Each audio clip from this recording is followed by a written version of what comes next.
Malam itu, setelah aku dan Om Galang sama-sama berhasil mendapatkannya, Om Galang bergulir ke sisiku dan dia langsung tertidur. Aku tahu ini salah, tapi aku tak bisa menyembunyikan kebahagiaanku malam itu. Aku pun tertidur dengan pulas dengan senyum kebahagiaan di malam itu, setelah Om Galang memberikan apa yang selama ini aku impi-impikan darinya. Rasanya aku memang pantas mendapatkan pujian atas aktingku yang sekuat tenaga, bersikap biasa-biasa saja setelah peristiwa malam itu.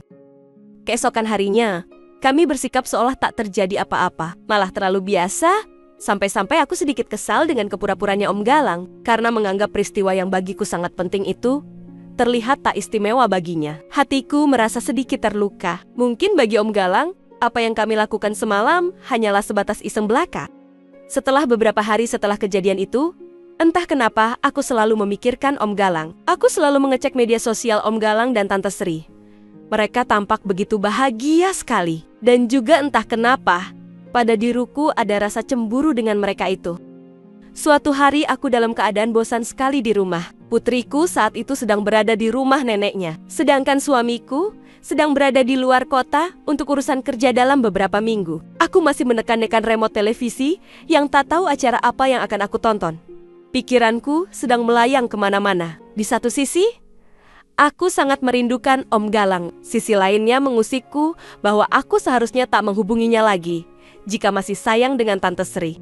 Tapi bagaimana kalau misalnya Om Galang ternyata mencari tambatan lain untuk pelabuhannya?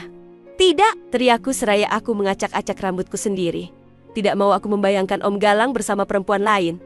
Cemburu? Sangat cemburu yang aku rasakan. Tak lama berselang terdengar ketukan pada pintu rumahku. Aku melirik jam dinding. Sudah hampir jam 11 malam. Siapa yang datang selarut ini? Apakah Om Galang? Gumamku. Dugaanku ternyata memang benar. Om Galang sudah ada di depan rumahku, memakai kaos hitam dan jaket kulit, serta celana seragamnya lengkap dengan atributnya. Dan tak ketinggalan sepatu Lars Barat hitam miliknya. Aku tidak bisa menebak, apakah Om Galang yang tampak tegap ini sedang bertugas atau tidak. Om, masuk Om, ucapku mempersilahkannya untuk masuk dengan kalimat yang sangat tidak antusias. Om Galang pun merasakan sikapku itu. Ada apa Om Galang? Malam-malam datang ke sini, tanyaku sedikit cuek. Tidak ada apa-apa, lagi pengen kesini saja, jawab Om Galang. Loh, Tante Sri tahu tidak kalau Om Galang mau kesini? Tanyaku lagi. Gak tahu. Tenang saja kamu, aku kangen banget sama kamu Rani. Semenjak kejadian malam itu, aku tidak bisa melupakanmu, ucap Om Galang sambil mendekatiku dan berusaha memancingku, tapi aku tolak dengan halus. Sudah Om, hentikan. Aku merasa tidak enak dengan Tante Sri. Om Galang ini kan suami Tante Sri, ucapku lirih. Tapi entah kenapa aku kepikiran terus sama kamu. Makanya aku datang ke sini. Jelas Om Galang kembali. Dia berusaha membuatku tersenyum lagi. Kita pergi yuk Rin, ajak Om Galang. Kemana Om? Malam-malam gini? Tanyaku heran. Sudah ikut saja, ucap Om Galang seraya meraih tanganku. Aku pun menurut apa saja yang dikatakan Om Galang itu dan mengikuti langkahnya. Selama hampir sejam, Om Galang memacu motornya ke daerah yang belum pernah aku kunjungi. Kurasakan jalanan semakin menanjak dan rumah-rumah semakin jarang. Udara dingin mulai semakin terasa sehingga aku merapatkan jaketku. Om Galang semakin memacu kendaraannya dengan kecepatan tinggi. Sehingga mau tak mau, aku merapat ke panggungnya untuk berpegangan supaya jangan sampai terjatuh. Tak lama kemudian, motor Om Galang berhenti pada sebuah kedai gubuk di pinggir jalan. Aku mencium bau jagung bakar mentega dari salah satu panggangan yang sedang dikipasi oleh seorang bapak tua. Om Galang berseru pada bapak tua itu.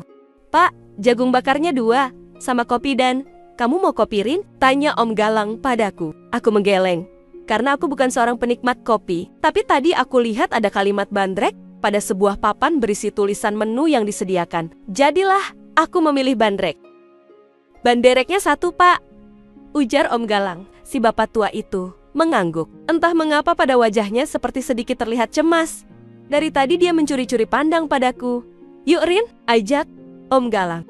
Aku mengikutinya, berjalan masuk ke dalam pondok bambu itu. Rupanya di dalam pondok bambu itu terdapat tempat lesehan memanjang yang langsung berbatasan dengan tebing curam, dengan bukaan jendela yang juga memanjang. Pembeli jagung bakar yang menikmati hidangannya mendapatkan pemandangan alam yang menakjubkan, kelap-kelip lampu kota di kejauhan. Aku pun mau tak mau menarik napas melihat pemandangan indah itu. Ah, Om Galang, bisa saja dia mengajakku ke tempat yang romantis seperti ini. Di dalam Y4 lesehan itu, ada 4 buah meja, 2 di antaranya ditempati oleh sepasang kekasih dan 3 orang pria pengendara yang sepertinya beristirahat dari perjalanan panjang. Aku benar-benar terpesona oleh pemandangan kota di lembah bukit kejauhan, sehingga aku mengabaikan keberadaan Om Galang selama beberapa saat sampai dia menegurku. Jadi, kenapa telepon saya nggak pernah kamu angkat, Rina? Tanya Om Galang penasaran. Aku pun teralihkan dan menoleh pada Om Galang dan kembali menunduk murung. Kemarin itu, waktu Tante Sri menelpon, aku benar-benar merasa nggak enak, Om. Ujarku. Om Galang mendengus sambil tersenyum. Rina, Om kasih tahu ya, yang namanya berkeluarga itu selalu seperti itu. Kadang ada drama, tertawa, sedih, bahagia, termasuk putra atau putrinya sakit. Harusnya kamu nggak usah ngerasa bersalah sampai segitunya. Jelas Om Galang sambil terkekeh. Nah, sekarang jadinya gimana? Kamu beneran gak mau ketemu Om lagi? Beneran? Tanya Om Galang mengembalikan topik pembicaraannya.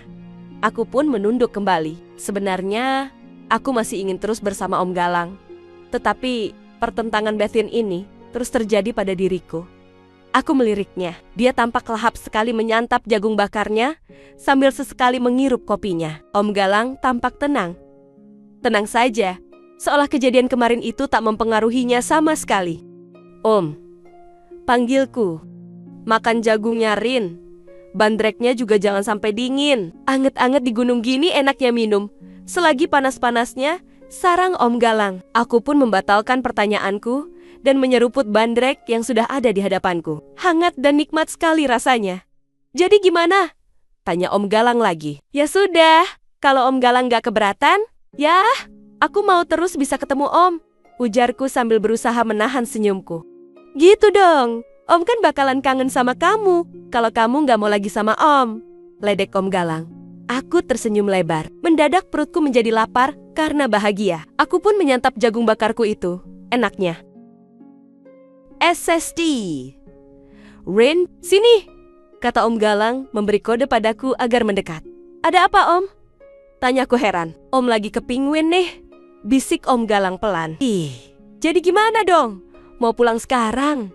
Tanyaku. Nggak usah sayang, di sini saja, ucap Om Galang dengan serius. Hah? Aku pun jadi heran. Sambil melihat ke sekeliling, barulah aku sadari, ternyata ada beberapa pasangan muda-mudi yang masuk ke sebuah pintu di dekat meja lesehan. Aku pun melongok mencoba mengintip. Rupanya ada beberapa kamar dari bangunan dinding permanen beberapa puluh meter dari pondok itu. Ada kamar di sini, Om. Tapi apakah aman? Tanyaku khawatir. Om Galang mengangguk dengan mantap. Om sudah tahu tempat kayak apa di sini ini. Yuk kita keluar dulu, ajak Om Galang. Aku pun mengikutinya dan bangkit dari lesehan menuju halaman luar. Sorry Rin, bisik Om Galang. Sebelum aku sadari akan apa yang hendak Om Galang lakukan, tiba-tiba dia menekan telapak tangannya tepat pada lambungku hingga aku tiba-tiba merasa mual. Hoik, apa-apaan sih Om? Protesku sambil memegangi perutku yang sakit. Untung saja, makanan dan minuman yang tadi aku makan tidak sampai keluar. Pak, istri saya ini kayaknya masuk angin. Kalau saya bawa turun dia bisa tambah sakit. Saya pakai kamar 1 di sini ya, ucap Om Galang pada bapak tua yang sepertinya curigaan banget, yang kini semakin tampak khawatir. Om, masih ada kamar kosong nggak ya? Gumamnya ragu. Seolah tak rela Om Galang menyewa kamarnya. Saya yakin masih ada. Dan aman sampai pagi, sahut Om Galang sambil bertolak pinggang sehingga menyikap jaketnya dan memperlihatkan sabuk senjatanya. Melihat itu si bapak tua langsung menghampiri Om Galang. Oh iya ada Pak, mari saya antar, ujarnya gugup sambil berusaha bersikap ramah. Om Galang melirikku dengan penuh senyum kemenangan. Aku memalingkan wajah, berusaha menyembunyikan tawaku. Mari saya antar, ujar si bapak tua. Kami pun mengikutinya dari belakang. Bapak itu mengantar kami pada kamar paling ujung. Om Galang mengeluarkan dompetnya dan mengambil 2 lembar 100 ribuan dan menyerahkannya pada si bapak itu. Santai saja Pak, tenang saja. Nggak usah, tolak si bapak seperti ketakutan. Ambil saja Pak, sekalian bayar jagung bakar tadi ya, kata Om Galang sambil menyodorkan uangnya. Nggak usah Pak, Tolak si bapak makin memaksa. Udah ambillah, ucap Om Galang yang gemas menarik tangan si bapak dan menyumpalkan uang itu pada genggamannya. Makasih pak, kata si bapak itu sambil membungkuk-bungkuk. Jagain motor saya ya pak, ucap Om Galang. Bapak tua itu mengangguk-angguk sambil pergi. Om Galang kemudian mengajakku masuk. Kamar itu letaknya agak tersembunyi dari kamar yang lain. Tapi tampaknya kamar itu paling luas dan paling bagus di antara kamar lainnya. Entah apa penyebabnya, tapi udara di dalam kamar lebih hangat dari udara dingin pegunungan di luar. Ada sebuah tempat tidur ukuran queen size dengan spray putih bersih dan sebuah meja berisi 2 botol air mineral dan cermin. Aku pun melepas jaketku. Om Galang menutup pintu dan menguncinya. Kemudian dia menghampiriku dan berusaha melambungkan anganku. Aku serasa meleleh menerima perlakuannya itu. Aku kangen om, bisikku lirih. Om Galang tak menjawab. Dia menatapku sayu. Bitiwirnya sudah terbuka seolah tak sabar. Tanpa menunggu lama, aku pun dengan segera mengobati kerinduanku dengan Om Galang. Om malam ini mau langsung saja ya Rin? Pintanya. Rupanya Om Galang ingin langsung ke menu utama tanpa mau merasakan menu pembukaannya yang berlebihan. Aku pun mengangguk. Om Galang pun segera memulainya dengan penuh perasaan dan kasih sayang. Dalam kesempatan ini jauh lebih menyenangkan. Mungkin karena saat itu kami berdua merasa bebas dan aman, tidak ada gangguan. Tidak seperti yang pertama malam itu yang kami lakukan di antara suamiku dan istri Om Galang yang TDR di dalam satu ruangan. Sehingga malam ini, aku bisa lebih bebas bergerak sesukaku dan juga bernyanyi sesukaku pula. Kami berdua malam itu saling memuji dengan leluasa. Om lepasin di demikian boleh Rin? Pintanya. Ya boleh kok Om, ujarku. Yakin? Om Galang bertanya untuk memastikannya. Aku mengangguk.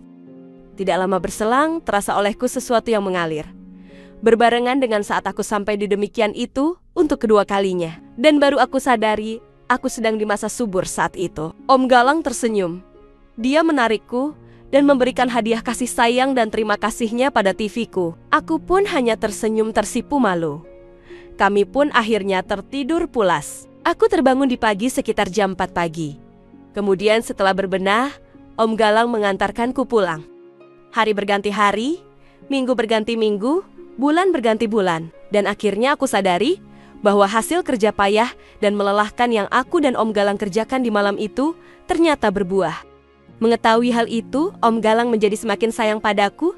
Dan setiap kali suamiku keluar kota, Om Galang pasti aku kabari. Dan dengan senang hati, dia akan menemui aku untuk menyirami demikian itu agar tumbuh dengan subur. Karena kebetulan, Om Galang juga sudah dipindah tugaskan ke kota di mana aku tinggal. Entah sampai kapan rahasia kami ini akan aman dari suamiku dan istrinya Om Galang. Bahkan setelah aku demikian, Om Galang mengajak Tante Sri datang menjenguk aku. Kelihatan Om Galang bahagia sekali, karena dia yakin itu adalah buah hatinya yang dititipkan padaku. Sampai cerita ini aku tulis, aku dan Om Galang masih terus berlanjut. Sedangkan Tante Sri istrinya Om Galang tak kunjung memiliki momongan. Demikianlah kisahku dengan Om Galang, suami dari tante suamiku itu. Sekian, dan terima kasih.